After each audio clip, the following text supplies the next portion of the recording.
নীলফামারী কিশোরগঞ্জ উপজেলায় টানা কয়েকদিনের ভারী বৃষ্টিতে জনজীবনের পাশাপাশি মারাত্মক ক্ষতির মুখে পড়েছে কৃষিখাত।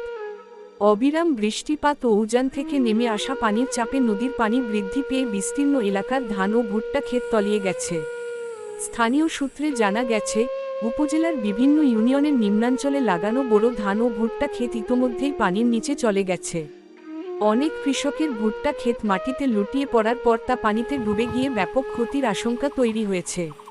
এ বিষয়ে কিশোরগঞ্জ উপজেলা কৃষি কর্মকর্তা লোকমানের সঙ্গে কথা হলে তিনি জানান, বৃষ্টিপাত অব্যাহত থাকলে ধানের কিছুটা ক্ষতি হতে পারে।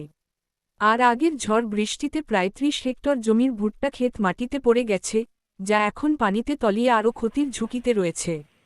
কৃষকরা জানান, আরও কয়েকদিন এভাবে বৃষ্টি অব্যাহত থাকলে ভুট্টার গাছের গাজা, শীষ বের হওয়ার আগেই নষ্ট হয়ে যাবে।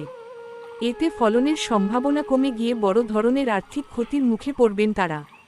এদিকে নদীর পানি বৃদ্ধি পাওয়ায় কয়েকটি স্থানে ভাঙনের আশঙ্কা দেখা দিয়েছে।